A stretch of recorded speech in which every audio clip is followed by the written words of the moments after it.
In this episode, we'll take a look at the RODECaster Pro II.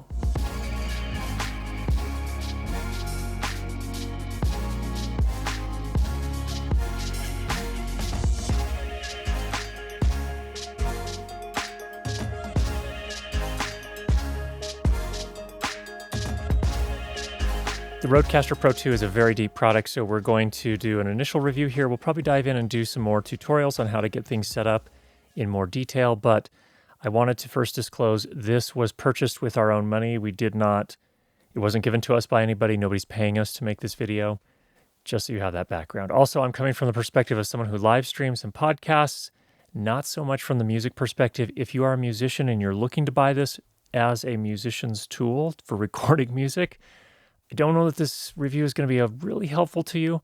I don't want to waste your time, so you are dismissed. Also, we are reviewing this based on firmware version 1.0.4. I think you're going to see that change over time. This has been out for 2.5, 3 weeks, and there have already been, 4 firmware updates? So they're updating it pretty quickly. So things are going to change a little bit over time. So what is the RODECaster Pro II? From my standpoint, it is a multi-track podcast recorder. It is also a digital live stream mixer. It is a real-time digital audio processor. It has sound pads for playing back sounds and also applying effects in real time to whatever you're recording. It is a multi-track USB audio interface, and it also has a secondary USB connection so that you can actually bring in audio or record audio to another device. It is a 4-way headphone amplifier with independent volume controls for each of the headphones. It is a MIDI controller. In the context of live streaming, for example, you might use that to switch cameras with OBS or some other encoding app.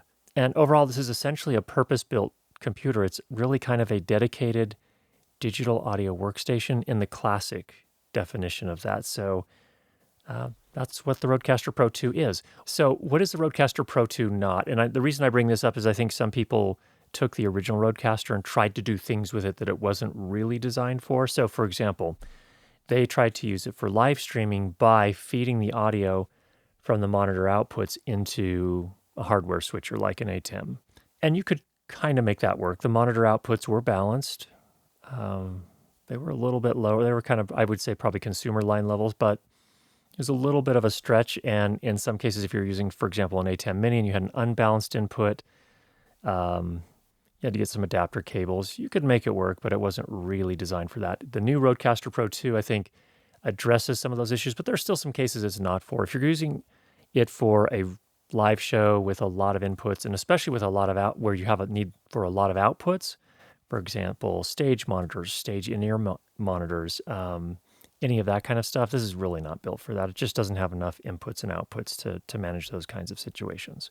If you're doing a really small show, you could probably make it work. But for anything really complex that has a lot of I/O needs, and by I/O, I mean physical line ins and line outs, or mic in and line outs, probably not the right device. Or if you're doing field recording where you're moving around a whole lot and you maybe have your microphone on a shock mount on your boom pole or a pistol grip, this really isn't well suited for that kind of situation. And that really brings us to who this device is for. Obviously for podcasters, it's in the name, RODECaster Pro.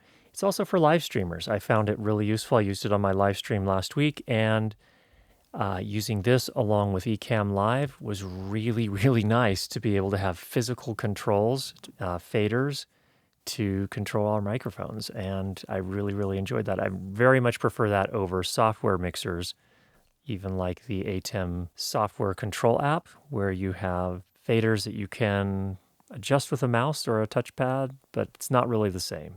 I can work a lot faster with this and get the cues right with this a lot easier. This is possibly for musicians. I don't know. We're not really looking at it from that perspective here. So again, if you're a musician, I don't want to waste your time. We're really not going to give you any samples of recording instruments or anything like that here, just because I don't do that. One really important thing here I think that Rode is trying to accomplish is they're trying to make this device for a couple of different groups, for non-soundies and for people who are a little bit more enthusiastic, I guess, about learning the details, the ins and outs of production sound. So let me explain what I mean by that. There is a VoxBox feature, which essentially makes it a lot easier to apply the effects without even really understanding what the effects do. You literally have 3 different settings. You turn the knob until it sounds how you think it should sound, and then you're off to recording. On the other hand, if you want to dive into the advanced parameters for each of the different effects, you can do that as well. So it's a nice combination. I think that's a really difficult thing to do in a product effectively, and I think Rode's done a pretty good job. Now, it's not dead simple. You don't just plug in a microphone and just turn it on and just start recording. There is some setup that you need to do. You do need to be able to gain stage, set your input level, and you'll probably want to set some of the processing up, whether you use the very simple VoxBox or the more detailed as well. Okay, key features. Let's run through these. First, 4 Neutrik combo inputs, and for these you can input mics, instruments, or a line level input source. So if you wanted to connect another mixer, you could do that as well. It also has 4 headphone jacks and independent volume controls for each of those, and they work very nicely. I could drive easily, comfortably, 250 ohm headphones with these. They do make a little bit of self noise, the noise that's not necessarily getting into your recording, but I find them quite usable. They also do have a little bit of latency. This is a digital audio processor, and so there is some latency. So when you hear yourself talk in it, you're hearing yourself a little while after you actually talk, and that can be a little bit disorienting. So I think it's important to understand that. If I had to guess, it's somewhere around 10, maybe 20 milliseconds at the most. So it's not a ton, but there is that little bit of a disorienting feeling. So it's just important to understand that it's not real time. There are 9 channels here with 6 physical faders, and then you can virtually assign the other 3. And actually the physical faders, you can reassign things too. So depending on what you want to control, you can assign that to a particular fader and be able to control it with a physical set of controls, which is really, really nice. There's a back channel feature, so if you need to talk to a guest, but you don't want that to go out on the broadcast, the live stream, or into the podcast recording, you can actually do that too by pressing both the ear button and the mute button at the same time for that channel. Another big change, they have redesigned the preamplifiers. They call these the Revolution preamplifiers, and they supply up to 76 dB of gain, so you can drive gain-hungry microphones like the Shure SM7B without any need whatsoever for a cloud lifter, for a FET head, or any other sort of mic booster. Gone are those days. You don't need them. You can plug them directly in, and you have plenty of gain for a microphone like this. There are 3 USB-C ports on the back of the RODECaster Pro II. One is for power, and it comes with an AC adapter that you can power the unit with. That's great. The other 2 are actually for connecting to computers or for mobile devices, and you can actually connect to 2 at the same time. And in fact, the first one has 2 devices on it. If you actually plug the first one into your computer, for example, you will see the primary RODECaster Pro input, which is a multi-track input, but you also have a secondary chat input. So there are a couple of use cases where this could be really helpful. So if you're a gamer and you have a gaming rig and a streaming rig, you're doing game streaming, you can actually connect both of those and get the sound from both of them, mix them with the RODECaster Pro II, and send those out on your live stream. Really cool feature. Secondly, you can also use it to, for example, connect to your computer and maybe connect to a secondary computer as a Zoom device. For example, if you wanted to bring in a remote guest, you could use that second computer as the Zoom computer and the primary as either your recording for the podcast or if you're live streaming to stream out to whatever destination you're going to, YouTube or whatever. So really nice feature to have both of those. There's a 5.5-inch touchscreen with haptic feedback, and it does also have a rotary encoder for setting menu settings and things like that. So actually that's a pretty ergonomic, nice setup. I actually like that over the original RODECaster. There are 8 programmable smart pads with 3 different banks, and you can use these to trigger voice effects or sound effects, and of course playback anything that's pre-recorded, whether that be a jingle, music, sound effects, things like that. And they can also be used as MIDI triggers. So this could be a MIDI controller if you wanted to use it, for example, to switch cameras for your live stream.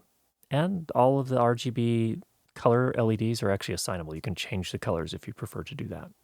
There's some microphone presets, so again, helping those that are not really audio engineers or enthusiasts, and it just makes things a little bit quicker. It sets the gain, the initial gain level for you, kind of gets it in the ballpark. It also turns on phantom power or turns it off depending on the type of microphone that you're using. And it also sets a default set of processing effects. So it's just a good way to get people who don't know a lot about sound up and running and recording. Also, you can set your own presets. So once you get things dialed in and you're going to be doing a podcast on a regular basis or a live stream on a regular basis, and you don't want to have to reset it every single time. Once you get everything dialed in, you can save it as a preset and come right back to it. You can record both to the internal microSD card or via USB on the primary output, primary USB port. Multitrack, meaning you can record each microphone channel separately, which is nice. And in fact, on the USB card now, it actually records those to separate files. It used to put them in one big polywave file. I guess a lot of people using this device don't like polywave files, don't like to have to split them up or don't know how to split them up in their digital audio workstation in post. So this makes that easier for those people at this point. I actually prefer the polywave files, but you can work with the independent files as well. It does have a quad-core audio processing engine, which actually powers a variety of different processing tools from Aphex, which is a company that Rode actually bought some number of years ago. They actually made analog gear in the past, really well-renowned in the broadcast world, and that includes their Big Bottom, their Aural Exciter, and also now on the RODECaster Pro II, this was not on the original, the compeller. The compeller is actually essentially a bus compressor, and this is really useful in cases when, for example, you have multiple guests on your live stream or your podcast. You've set a compressor for each of the individuals, but there are times, especially amongst Americans, where they start talking over each other or multiple people will laugh at the same time. And those are cases where things may get so loud that they might start to clip. So the compeller is actually essentially a compressor, kind of a special purpose compressor that acts on all of the combined channels. It's sort of on the output mix bus. And so it's a really nice thing as well to have to prevent that distortion and clipping when people or things get really, really loud. In addition to those, it also has for each individual input channel a compressor, a noise gate, a high-pass filter, a de-esser, a 3-band equalizer, and of course we'll cover those in a little bit more detail in a future episode where we show you kind of in detail how to set those up for any given voice and any given microphone. I mentioned before the VoxBox mode. Again, this is a simplified 3-setting type of thing. You just push one of them, turn the knob until it sounds good, and then move on to the next setting. So it makes things really easy for those that don't really understand a lot of the details and the parameters on most standard processing tools like compressors, gates, Aural exciters, de-essers. It also has Bluetooth connectivity, which allows you to connect to, for example, your mobile device or another computer and take calls. So you can actually bring a remote caller in to your live stream or your podcast. Now, firmware updates, this is a big deal on this device. They've done, again, as I said, I think 4 of them since it's been out for the last 2.5, 3 weeks. And you can get those updates via Wi-Fi. You can get them via Ethernet. There is an Ethernet port on the back. Or you can get them via the Rode Central app connected via USB. So a variety of ways you can get those. And actually, that's kind of to me, one of the more exciting things about the RODECaster Pro II is it seems to have enough processing power. They could add additional features in the future. And one of the things I'd love to see, Rode, is I would love to see an auto mix feature and potentially some sort of real-time noise reduction. Okay, a couple of tests that we did. First up for the headphone outputs. I hear some noise in them, just a little tiny bit. Pretty obvious if you turn it up quite a bit, but I think most of that is actual sound in this room. We do have a fan in the light that's putting these lights on the back wall here. They sound good. They sound good overall. They're very usable from my perspective. They can also drive relatively high impedance headphones. So we put in some 250 ohm Biodynamic DT880s. They were able to drive those headphones comfortably. So you can use pretty much any headphones with these amplifiers. So I think for this price, they did about what I would expect. Pretty good. What about the self-noise generated by the microphone inputs? We measured that as well. And what we did to do that is we have this little dummy XLR connector that we plugged into the first input. It doesn't have a cable attached to it, no microphone attached to it. All it has is a resistor, a 150 ohm resistor between pins 2 and 3. And you might ask, well, why are you doing that? What that allows us to do is simulate the load of a dynamic microphone on the input, and then we turn that input up to the max gain, 76 dB of gain, and we do a recording, and we measure how much noise is there. And what we found in this particular case was that noise sat at minus 69.47 dB RMS max. That is an excellent, excellent result. It's right in line with the Sound Devices MixPre II series of recorders, and it's actually even a tiny bit better than the Zoom F8N Pro. So very, very clean preamplifiers. If you're getting noise in your recording, it's probably coming from your microphone or it's sound in your room or your recording space. So you're not going to have to worry about these preamps. They've done a very nice job. Let's get you a couple samples. First up, a 2-person podcast sample. All right, here's a little podcast sample. I'm on channel 1, Emma's on channel 2. What mic are you using? I don't know. Why don't you take a look? Oh. Shure MV7, it looks like. Cool. I should have looked before we started. Yeah. This is the Shure SM7B that I'm on. We have done no post-processing except to normalize this to minus 23 LUFS, just so that the loudness was equal. There are psychological things that happen if you're evaluating sound and one sample is louder than the other. The louder one almost always sounds better to humans. So let's talk for a little bit. What's our topic? The question today is this. What do we like to do, respectively, each of us, in the warmer months of the year? Okay, why don't you start with that? I function overall better in the summer. So I like to do... Next up, let's get a sense for what the Bluetooth phone connectivity sounds like with a phone call. All right, in this case, I'm going to dial up Emma. I'm here on Bluetooth. And let's just make sure we're connected. So we're connected to my phone. Great. Let me go ahead and dial her up, and we'll get our call started here.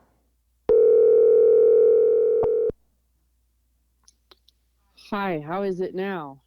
Pretty good. How are you? Good, you're coming through real loud. Okay. You're pretty loud yourself, so... Oh, boy. You can turn your volume down over on your side, I think. Yes, I did that. Okay, so tell us what you're calling. I called you. I'm calling from an iPhone. I'm connected with my iPhone via Bluetooth to the RODECaster. What are you on? I'm also on an iPhone, not quite as new as yours. Okay, so iPhone 10, I think? Yes. Okay, and earbuds? Yes. Just like the standard Apple wired earpods? Yeah, so I got the little mic on the wire, kind of by my mouth, sort of. Okay. All right, good. Well, that's I appreciate that. Thanks for doing our quality test here with us today. Yeah, thank you. Okay, talk to you later. Okay, see ya. Bye. Bye. Now, one thing we tried to do was to connect my mobile phone and my iPad up to the RODECaster Pro. So we're coming in via USB. So I use this Rode SC15 cable. It has Lightning on one side, USB-C on the other. And what I was able to do is play back from the phone any sort of music I had on the phone, so that worked fine. What did not work was taking a phone call or a FaceTime call. So for whatever reason, that doesn't work, but just playing back music and other things from the phone using the music app worked just fine. Rode says that's an iOS limitation. I don't know, but just thought you should know as of today, recording phone calls or FaceTime calls with your phone connected via USB to the RODECaster does not work. However, it works just fine via Bluetooth. Then we also measured the phantom power voltage, and we measured 49.7 volts with our multimeter. Typically, you'll see inputs of supply phantom power supplying somewhere between 44 and 52 volts. So this is pretty much what we expected. I did hear some people complain they think that the RODECaster ruined one of their microphones, an Earthworks microphone. I haven't had any issues. We did some of our live streams with the Earthworks Ethos and didn't have any problems, so seems fine on our copy. What about the build quality? It is a plastic body with a metal top surface from what I can tell here. And for the price, I'll be honest, I wish it was less plasticky. If you drop this, there's a good chance that you'll break it. Decent plastic, but I would expect for a $700 device to have probably a little bit more of a metal body than this. Other features, it does have a 3/8-inch mounting thread on the back, so if you wanted to put this on some sort of stand, you could do that. It also has VESA mounting taps, so if you wanted to put a VESA connector on here, you could do that. It has rubber feet, keep it in place on hard surfaces. The faders are actually quite good. I'm surprised at the quality of the faders. Pretty good for, again, a $700 device, and they seem to have, on the first version, they had kind of this little plastic film that would prevent dust and other things from getting in the fader, because that is a concern over time. In this case, it almost looks like a felt type material. I can't tell for sure, but anyway, looks pretty good on the fader front. The 8 pad buttons are pretty good. They are responsive. The only problem I've run into is they're a little bit stiff, and so in a couple of cases when I've tapped them, I've accidentally tapped them twice. So it started and stopped the sound really quickly. So you just have to watch out for that. Technique-wise, it's not hard to develop the right technique. I thought you should know. We have really solid, smooth headphone knobs with the concentric circle that is a programmable color, which is nice. That allows you to keep track of things, and Rode, with their headphones, for example, sell the little kits where you can actually put the colors on the cables, so it's really easy to tell whose is whose. It has this infinitely stepped encoder kind of menu knob, which is really nice.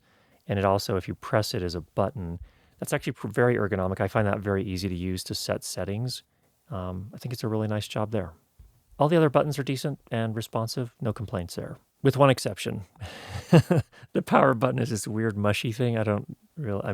It's probably good because you have to press it pretty hard to get it to engage, and that means it's probably pretty difficult to accidentally press it. So I guess it's a trade-off, but it doesn't feel really great to me. And of course, the Neutrik combination inputs on the back. Great that they're using Neutrik. Basically the industry standard as far as XLR inputs are concerned, and connectors. And so with the Neutrik connectors, I've never had problems with things getting stuck unless you're using a non-Neutrik cable to plug in. But I'd recommend you just spend the money and get the Neutrik connectors. They're not that much more. Now, some people have complained that the metal top plate has come away from the plastic body a little bit, is essentially kind of delaminated in some fashion, or the glue became, I don't know, whatever happened there. It hasn't happened on my unit yet. If it does, I'll put a comment below. As I mentioned before, there are a variety of different powering options. There's the USB-C input. It comes with a grounded USB AC adapter, which is really nice. The only thing I had a complaint with there is that it does have a permanently attached USB cable, so if that breaks or gets tweaked or something goes wrong, you do have to replace that entire unit. You can't just swap out a USB cable. Of course, you can power via USB bus. It does require 15-volt 2 amps power delivery, so it's not just any old USB battery bank. You do have to make sure you're using one that is capable of power delivery. And the same thing with anything else that you're going to power via the USB bus. If you're plugging into a computer, it does have to be capable of power delivery. So again, that's 15 volts, 2 amps in this case. And then finally, the price comes in at $699 US, which is a pretty good price for what you're getting. I just think back a few years ago, all of this functionality in one thing didn't exist, first of all, and to get all of that functionality would have been multiple thousands of dollars. So it's a very different world today in 2022. One question I think we'll get a lot of is for those that own the original RODECaster, is this worth the upgrade? I don't know. It really depends on your use case, but let me run through the things that are different here just so that you have a clear picture of that. First of all, you're now getting Neutrik combo inputs rather than just XLR inputs, and those inputs are now capable of taking not only microphones, but also instruments or line level sources. So if you wanted to feed another mixer into the RODECaster Pro, you can now do that. Or if you wanted to directly connect an electronic instrument, you can do that as well. The new Revolution preamps are, I think, great. Very little self-noise, 76 dB of gain, so you can run in really gain-hungry microphones like a Shure SM7B or any other dynamic microphone without having to use a cloud lifter or a FET head. The pads are different on the RODECaster Pro II, and they can still do the same thing that they did on the original in terms of playing back sounds, pre-recorded sounds, but they can also instantiate different types of effects. So for example, if I switch over here, you could, for example, do the pitch up. I'm trying to do this with a straight face. It's the pitch up effect. You could switch to the megaphone effect. The monster effect. The big robot. The little robot. And a sensor. And a sensor. It also has ducking, so if I'm playing back, say, for example, some music, let's go ahead and do that.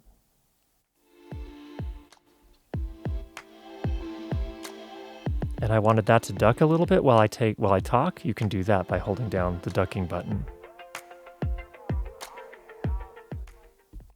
So those are called now smart pads. They can also be MIDI triggers, so you can actually use this as a USB MIDI device. What does that mean in practical terms? One use case I can think of is if you're live streaming, you could actually use it to change your camera or other video sources in an app, say, for example, like OBS. So pretty cool.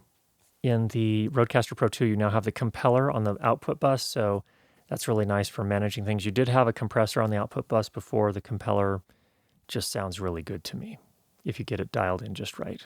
There's a new slightly larger screen, and it's good. There's a new menu encoder knob. We talked about that a little bit. There are new color-coded RGB rings around the headphone volume knobs. Again, to keep track of everything, and you can change those colors are programmable, so that's nice. You have the USB power port plus 2 USB audio ports rather than just a single USB-C port on the back of the original RODECaster. And the original RODECaster out of the box, unless they changed this at some point, when they first shipped, you only had AC power as an option. They later created an adapter where you could use a power delivery battery bank to power the RODECaster, but this one right out of the box is USB-C powerable. There is now an Ethernet port, so you can do the updates right directly on the device itself. You can also do it via Wi-Fi, which is a nice addition as well. And that's all good. Now, there are a couple things that you no longer have. On the back of the original RODECaster, you had a 3.5 millimeter input where you could connect a phone just via the headphone jack, if your phone had a headphone jack, or if it in 2022 has a headphone jack. They've taken that away now.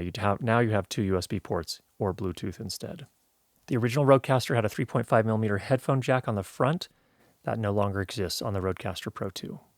And then finally, there's no dedicated knob for the monitor outputs like there was on the original RODECaster. You use instead the menu encoder or the virtual encoder knob.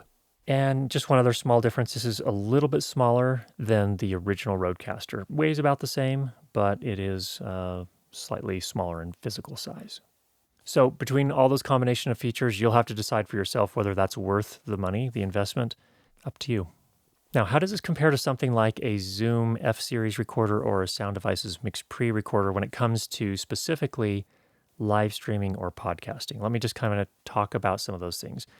The workflow is very different. So first of all, the preamps really pretty much supply about the same amount of gain across all of those devices. Again, I'm talking about the Zoom F6, the Zoom F8N Pro, the Zoom F4, the Zoom F8N, F8. I think I covered them all. And then on the Sound Devices side, that's the MixPre III II, the MixPre VI II, and the MixPre X II, and the original series as well. So really, in terms of gain and self-noise, they're kind of all in the same ballpark with a slight edge to the Rode and the MixPre versus the Zoom. But it's not really, I wouldn't make my decision based solely on that. So they're all doing really well. Now, there are obviously much more inbuilt processing options on the RODECaster Pro II that are really, again, suited specifically to live streaming and to podcast recording, where you want to try and do all of the processing on the device itself so you don't have to do it in post. And in the case of live streaming, you don't have an option to do it in post because live streaming is live. So the RODECaster Pro II may have a little bit of an advantage there. Now, there are a couple of advantages that the Zoom and the MixPre have.